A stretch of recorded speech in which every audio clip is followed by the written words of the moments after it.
Mga minamahal kong kapatid sa pananampalataya, sa araw-araw po nating pamumuhay ay gumagawa tayo ng mga desisyon. Mga desisyon that can affect us for a day at mga desisyon that can affect us for a lifetime. Halimbawa po, marami sa atin at sa inyo, bago kayo nagsimba, nagdesisyon kayo kung ano ang damit na isusuot ninyo. Kaya napakahirap ata nito sa mga kabilang, sa mga napakaraming organisasyon. Ano ba ang damit na isusuot mo? And maybe some of you made some mix and match. 5 beses, nagpalit, pumarap sa salamin, until finally now, hopefully you are comfortable with what you are wearing. Kapag daw ang damit mo, feel mo, bagay sa iyo. Pero pag nagkamali ka ng pili sa iyong mga damit, right now, you are very uncomfortable with what you wear. Dahil hindi mo feel. And maybe you did not make the right mix and match of your clothing. Damit lang yan. And yet it can affect how we feel about ourselves. Because we want to look our best sa mata ng ibang tao. Isa pang halimbawa, kayong mga nanay na mamamalengke ngayon, you have to decide, ano kaya ang masarap na ulam na iluluto ko para sa aking pamilya? It can affect our relationship. Ulam yan lang yan. Kaya kapag masarap yung ulam, ganado tayong kakain. Masaya. Somehow kahit ulam lamang, it can affect our mood. Pero sana naman kayong mga kabataan, mas kinano mas sana iluto ng ulam, dempengari. Agyan tinola yung tuga. O kaya susukin ka na. Pasalamatan niya yung Diyos. And enjoy your meal as part of sharing our love for one another. Kaya nga kapag masarap ang luto, masarap ang kainan, at po ng mabsitang, mamapistaan siya, masaya na ang pagkwento, ang pong midadaldalan. Another simple decision ay you set your alarm clock, yung cellphone mo, to wake up at 4:30. Baka naman ang iba sa inyo, nagising ng 5:30 o kaya 6 a.m. Kasi kung minsan nararanasan natin, you set your alarm at 5 a.m. Pag nag-ring, tumawag ka pandita. Oras ng klase, 5:30, mag-ring na naman ang alarm mo, 6 a.m. O taga lang, nung decided, bibangon kaya ang oras. You might be late for class, or you might be late for work. And that simple decision can affect your performance sa iyong trabaho, o kaya naman sa iyong pag-aaral. Now, there are decisions that can affect us for a lifetime.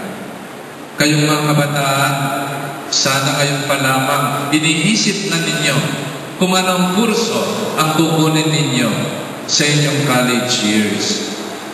At napakaganda po ngayon ng mga ibang eskwela. Inihahanda na ang mga kabataan kung anong kurso. They give them guidance. They facilitate yung mga testing sa ibang universities, whether it be in Manila or Pampanga. Make your choice before you graduate. So that pagdating ng college, you set your foot on your college years. You hitch your wagon to a star para ang pag-aaral mo ay tuloy-tuloy. Because ngayon pa lamang, you made a right decision at panindigan mo yon hanggang makauwi ka ng diploma para sa iyong mga magulang for a better and a brighter future. Another major decision sa buhay natin is finding the right man in marriage. That is another major decision. Dahil kung sino ang pinili mo na magiging asawa mo, you will commit yourselves for life until death do us part. Ngayon, halimbawa, ikaw na dalagang maganda na nagkakanda ba? Merong namimintuho sa'yo at nanliligaw na 6 na lalaki. Number 1, suitor. Masanting ang lalaking mapundat na mata, maskulado, malalay putis. Pero, tambaya mo. Alaya obra, dragadik ya pa. Siguro, lalawan mo yung panluan. Pogi yan, masanting yan, maskulado yan, mapundan sa mata, kalupan ng Daniel Pineda, at inyong bad boy look. Crush niya kahit. Number 2, meron yung negosyanteng singkit, pero hindi man mandilo. Number 3, meron yung foreigner, pensyonado, mabulok naman kilikili. O kaya naman, o hindi, matandang, mayaman, madaling mamatay. 4 na yan. Aba, mamuro ka. Baka after 2 years, instant milyonaryo na ka. Number 5, tall, dark, and handsome. Pero chikoy naman. Abibata mo kaya ita. And then number 6, tall, dark, and never mind. Pero very responsible yan. At inyong diskarte king biye. You feel so secure. Bala mo makasandal ng pader. Now, you have to make a choice. At itang pinili mo, yung maging kayantabi mo for the rest of your life until death do us part. Sana naman din kunakan, hindi lamang sarap ang hinahanap sa pagpili ng makakasama sa habang buhay, kundi meron din hirap at responsibilidad. At para sa akin, wala kaming tutol sa pag-asawa ninyo. Pero sana siguraduhan nyo, patseme kisawa kayo, atin kayo obra. Otherwise, pipok may buntok mo king paner. Atin na kang obra, mayari ka, go for it. With the blessings of your parents and the priest. Basta ready na kayo, at di na kayong obra. Go for it if you want to get married for the rest of your life. Ngayon po sa ating gospel reading, ipinapaalala sa atin ang panahong yon. It was a divided world between the Romans and the Jews. Between their faith, the faith of the Romans to many gods and goddesses, and the faith of the Israelites in one God. It was a divided world. In the world of politics, divided. In the world of religion, divided. Sa loob ng pamilya, divided. Lalong-lalo na po, sa larangan ng pananampalataya, yung mga naging Kristiyano and decided to go and to follow Jesus, kailangan silang manindigan para sa kanilang pananampalataya. Because your parents can be pagans, o kaya naman followers sila ni Julius Caesar. Because at the time, Julius Caesar is a God. Iba ang kanilang Diyos, iba ang kanilang pananampalataya, iba ang kanilang mindset, mga belief at iba pa. Ngayon, manindigan ka sa loob ng iyong pamilya. It could be a war between your parents and children. Baka naman sa iyong mga kapatid, sa iyong mga in-laws. At ang inihingi sa atin ng Panginoon, manindigan para sa Kanya. Sa harap ng mga taong iba, kanilang pananampalataya, manindigan tayo para sa Kanya. At sa araw ng ito po ay pinaparangalan natin at ipinagdiriwang natin ang matibay na panindigan ni Maria. She said yes to Angel Gabriel. Be it done unto me according to your word. To your word. Pinanindigan niya ang kanyang yes hanggang sa kamatayan ng kanyang anak. Pinanindigan ni Jesus, may katawan niyang tao, yung anak ng Diyos. Pinalakaran, inlugod na niya katawan, even if it would mean death on a cross.